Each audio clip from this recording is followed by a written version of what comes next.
Hello friends, welcome back to Pink's Kitchen Tamil. இன்னைக்கு நம்ம கற்பூரவல்லி ரசம் எப்படி செய்யறதுன்னு தான் பார்க்க போறோம். இது ரொம்ப ஈஸியா பண்ணிரலாம். அதே நேரத்துல ரொம்ப ஹெல்தியான ரெசிபி. உங்களோட இம்யூனிட்டியை நல்லாவே பூஸ்ட் பண்ணும். சோ இந்த ரெசிபியை பார்க்கறதுக்கு முன்னாடி இதுக்கு தேவையான பொருட்கள் என்னென்னன்னு பார்த்துட்டு வந்துடலாம். ஒரு இடிக்கிற கல்லுல 1 டீஸ்பூன் மிளகு, அப்புறமா 1 டீஸ்பூன் ஜீரகம் சேர்த்துக்கோங்க. இது நல்லா ஃபைன் பவுடரா தட்டி வச்சிருங்க.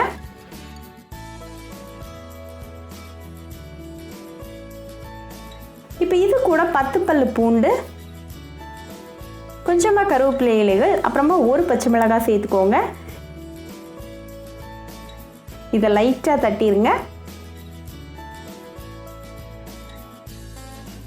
இது ரெடியா இருக்கட்டும். இப்போ நம்ம ரசம் செய்ய ஸ்டார்ட் பண்ணிடலாம். ஒரு மண்பானையை சூடு பண்ணிக்கோங்க. அதுல 3 கப் தண்ணி சேர்த்துருங்க. இன்னைக்கு நான் ஒரு 15 கற்பூரவல்லி இலைகள் எடுத்திருக்கேன். இது நல்லா புது டெண்டரான லீவ்ஸாக பார்த்து எடுத்துக்கோங்க. இதை நல்லா கழுவிட்டு இந்த தண்ணியில் அப்படியே சேர்த்துடலாம். இது கூட 1 டீஸ்பூன் உப்பு, அப்புறமா 1/4 டீஸ்பூன் மஞ்சள் தூள் சேர்த்துக்கலாம். இது நல்லா ஒரு 10 நிமிஷம் அப்படியே நல்லா கொதிக்கட்டும். இந்த கற்பூரவல்லி நல்லா ரெடி ஆகிற வரைக்கும் கொதிக்கட்டும். இப்போ கற்பூரவல்லி நல்லா ரெடி ஆயாச்சு. ஸோ இந்த ஸ்டேஜில் இந்த கற்பூரவல்லி இலைகளை நம்ம வந்து ஃபில்டர் பண்ணிவிட்டு இந்த சூப்பை வந்து ரெடியாக எடுத்து தனியாக வச்சிடலாம். இப்போ இதே மண்பானையை சூடு பண்ணிக்கோங்க. அதில் 1 டீஸ்பூன் எண்ணெய் சேர்த்துருங்க. எண்ணெய் நல்லா சூடானதும் 1/4 டீஸ்பூன் வெந்தயம், 1/4 டீஸ்பூன் ஜீரகம், கொஞ்சமாக கருவேப்பிலை இலைகள், 2 காஞ்ச மிளகாய், அப்புறமா 1 சிட்டிகை பெருங்காயத்தூள் சேர்த்துக்கோங்க. இதை லைட்டாக மிக்ஸ் பண்ணி விட்டுருங்க. இப்போ இது கூட நம்ம இடித்து வச்சுருக்கிற அந்த இன்க்ரீடியன்ட்ஸ், அப்புறமா 2 பழுத்த தக்காளியை பொடிசாக கட் பண்ணி சேர்த்துக்கோங்க. இதை நல்லா மிக்ஸ் பண்ணி விடுங்க. இந்த தக்காளி நல்லா மசிஞ்சு குக்காகி வர வரைக்கும் நல்லா கலந்து விட்டுருங்க.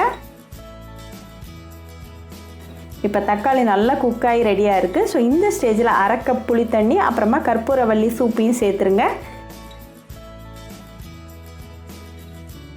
இதை லைட்டாக மிக்ஸ் பண்ணி விடுங்க. இதை லைட்டாக கொதிக்க ஆரம்பிக்க வரைக்கும் நம்ம வெயிட் பண்ணலாம்.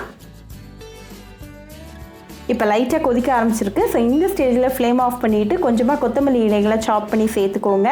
நமக்கு இப்போ சுவையான கற்பூரவல்லி ரசம் ரெடியாக இருக்குது. ரொம்பவே ஹெல்தியானது. உங்களோட இம்யூனிட்டியை நல்லா பூஸ்ட் பண்ணும். இதை நல்லா சூடாக சாதம் கூட சர்வ் பண்ணி உங்கள் ஃபேமிலி அண்ட் ஃப்ரெண்ட்ஸ் கூட என்ஜாய் பண்ணுங்கள்.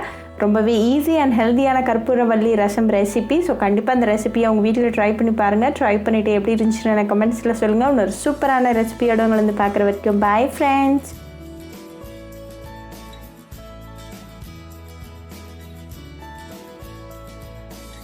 Do subscribe to our Pink's Kitchen channel and click on the bell icon for latest updates.